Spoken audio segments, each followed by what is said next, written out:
Assalamualaikum warahmatullahi wabarakatuh, para dulur konco yang saya muliakan. Pada saat ini saya akan membahas tentang Robitoh. Kenapa? Karena akhir-akhir ini bermunculan guru-guru hakikat ma'rifat yang ada di YouTube bahwa mereka menerangkan Robitoh itu musyrik, Robitoh itu syirik. Alasan mereka adalah guru itu adalah manusia, guru adalah makhluk.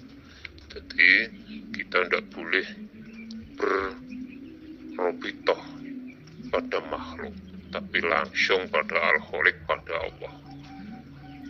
Itu menyalahi aturan. Menyalahi aturan kenapa?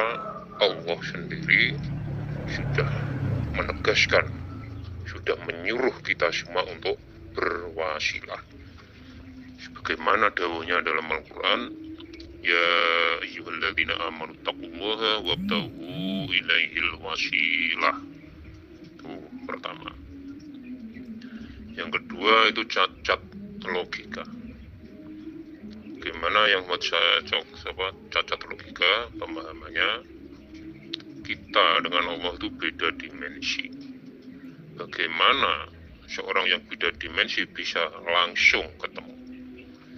Ya mohon maaf, ibarat kita mau nyambung pada presiden aja tidak bisa. Tidak bisa langsung karena beda level, beda pangkat, beda kedudukan.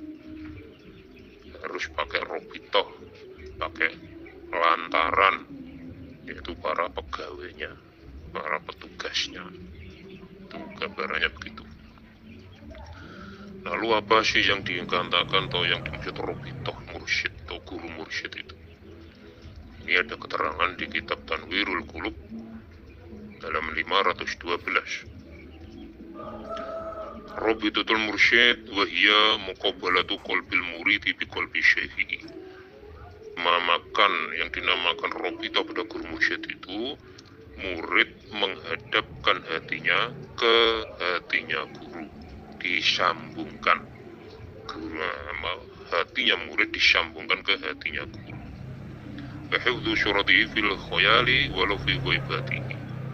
Dan murid ketika robitoh itu mengingat-ingat rupa dari wajah gurunya tersebut, ataupun selain pada saat robitoh, artinya di setiap keadaan, senajan atau walaupun gurunya itu tidak ada di hadapannya, tapi dia merasa gurunya itu ada di hadapannya.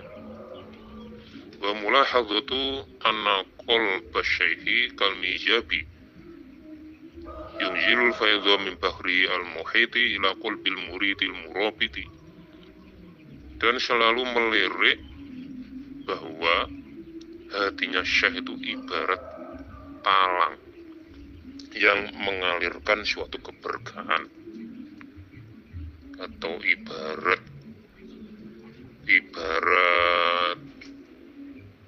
air itu, hati guru itu adalah tandon. Nah, kita mau teraliri air tersebut harus pasang paralon, disambungkan ke tandon, maka akhirnya air tersebut akan mengalir pada diri kita. Begitu juga keberkahan-keberkahan yang ada di sosok guru mursyid itu bisa mengalir ke muridnya apabila muridnya itu menyambungkan hatinya, dicopkan, disambungkan ke hatinya guru. Karena hatinya guru itu ibarat tandon. Min bahrihil muhiti ila qalbil muridi al murabiti. Jadi ibaratnya hatinya guru itu tandon atau berkumpulnya air, terus murid yang sedang robitoh itu ingin dialiri air tersebut, ingin mendapatkan air tersebut, maka caranya harus disambungkan. Nah, berjalannya berkah itu melalui hati ke hati. Kalau ke paralon itulah ibarat air, ya. Ibarat air itu alat untuk menyalurkan harus pakai paralon. Tapi kalau keberkahan dari guru, itu bagaimana supaya bisa mengalir ke hatinya murid, yaitu hatinya murid harus disambungkan, dicopkan ke atau dicolokkan ke hatinya guru. Wastimdatul barokati minhu, dan murid itu bisa berharap berkah dari guru mursyid, li'annahu al-wasitatu ila tawassuli, karena menyambung tadi torobitoh, menyambungkan hati ke hatinya guru itu menjadi penengah, menjadi perantara untuk bisa usul.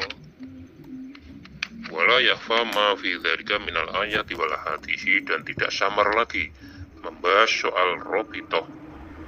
Itu ada diterangkan dalam beberapa ayat dan beberapa hadis. Di antaranya adalah qala Allah Ta'ala, ya ayyuhalladzina amanu taqullaha wabtaghu ilaihil wasilah. Dan di ayat lain ada ittaqullaha wa kunu ma'asyadiqin. Itu masalah robitoh. Ittaqullaha wa kunu ma'asyadiqin. Takutlah kamu pada Allah dan beradalah kamu bersama orang-orang yang siddiqin. Jadi harus berada di sini, yang dimaksud bukan berarti harus jasmaniah. Selalu bersama dengan orang siddiq itu bukan sekedar jasmaniah, yang penting adalah ruhaniyahnya itu. Selalu menyambung, selalu bersama orang-orang yang siddiqin. Kalau di hadisnya itu ada waqala sallallahu alaihi wasallam al-mar'u ma'aman ahabba. Jadi orang itu akan berkumpul beserta orang-orang yang dicintai. Otomatis kalau kita kumpul para ulama, sekali lagi yang dimaksud kumpul di sini bukan sekedar fisiknya atau jasadnya.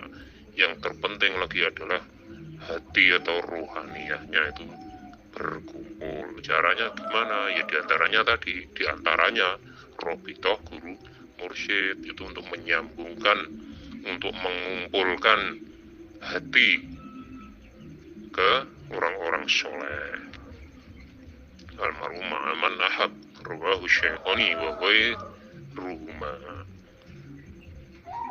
Wa qala al-arifun, orang-orang yang sudah ma'rifat dawuh, kun ma'allahi fa illam tastati fa kun ma'aman kana ma'allah. Dawuhnya orang-orang yang alim ma'rifat, kamu harus bersama Allah. Tapi kalau kamu tidak mampu, maka kamu harus bersama orang yang bersama Allah.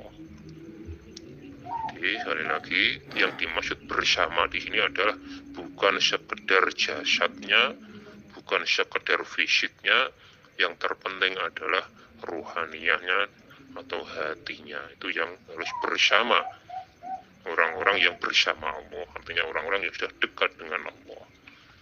Nah, itu gimana caranya? Ya tadi robito, menyambungkan hati ke orang yang sudah dekat dengan Allah, maka kamu akan dekat dengan Allah juga. Itu waqalu, dan ulama alim ma'rifat juga dawuh lagi, al-fana'u fi syekhi muqaddimatul fana'i fillah. Jadi orang yang fana pada guru itu menjadi permulaan fana di dalam Allah. Al-fana'u fi syekhi muqaddimatul fana'i fillah. Orang yang fana pada guru itu menjadi permulaan fana pada Allah. Artinya apa? Ya orang itu tidak bisa ujuk-ujuk fana fillah. Harus melalui tahap awal dulu, namanya muqaddam al-fana'u fi syekh. Cuman anehnya orang tersebut yang mengatakan apa? Robitoh itu katanya syirik karena dengan alasan sesama makhluk. Bagaimana kita hidup sehari-hari membutuhkan makhluk, membutuhkan keluarga, membutuhkan anak, membutuhkan tenaga dari tetangga, membutuhkan apa, itu syirik juga yang harus ditinggalkan. Apa kita tidak boleh meminta bantuan pada tetangga? Karena di Al-Quran, wa iyyaka nasta'in, kita hanya butuh pertolongan dari Allah. Itu Al-Qurannya begitu kan. Tapi apa terus diartikan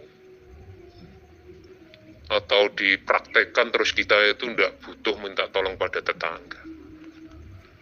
Itu syariatnya kita itu tidak bisa lepas bantuan makhluk, tidak bisa lepas dari bantuan makhluk.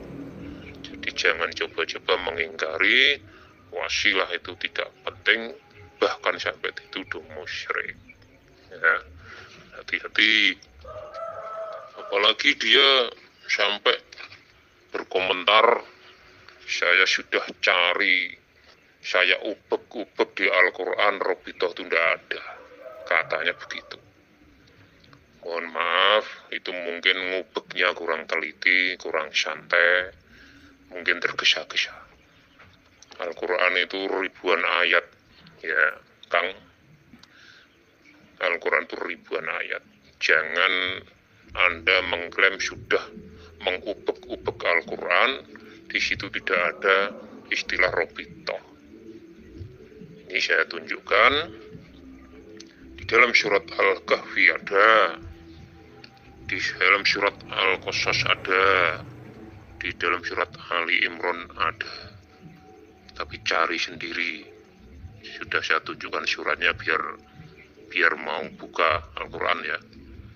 Di sekali lagi, orang tersebut mengatakan Robitoh itu tidak ada. Saya ubek-ubek di Al-Quran, ribuan ayat itu tidak ada. Ngubeknya kurang telaten, kurang santai, tergesa-gesa, maka dia tidak bisa menemukan. Coba diteliti yang kalem, yang santai, maka Anda akan mendapatkan ayat-ayat tentang Robitoh di surat Al-Kahfi, surat Al-Qasas, dan surat Ali Imran. Ya, di kasihan umat yang sedang gandrung tauhid, namun ketemu guru yang tidak punya guru. Aneh. Guru tidak punya guru. Kenapa ya? Karena dia mengklaim kalau kita berguru pada makhluk syirik. Kita berguru pada makhluk syirik, maka tidak perlu berguru. Anehnya dia membuka praktek perguruan. Apa praktek perguruan? Bukan padepokan, perguruan. Dia membuka kajian-kajian tasawuf, itu namanya juga guru. Kenapa orang-orang atau jamaahnya itu tidak disuruh pulang aja? Udah nggak usah perlu saya, kamu sana ke Allah langsung. Enggak gitu. Sekali lagi membahas tentang Robitoh ini, belum lagi soal syafaat ya. Soal syafaat itu ada bahasan kembali, karena orang tersebut mengklaim tidak ada yang bisa mensyafaati kecuali Allah. Itu hakikat betul, tapi sekali lagi saya tegaskan, kita tidak bisa lepas dari syariat. Bohong kalau ada orang itu bisa lepas dari syariat, itu bohong. Coba diteliti kehidupannya tiap hari, dia tidak bisa lepas dari syariat. Jangan mencoba-coba menggiring umat yang bodoh untuk mengikuti kamu. Wassalamualaikum warahmatullahi wabarakatuh.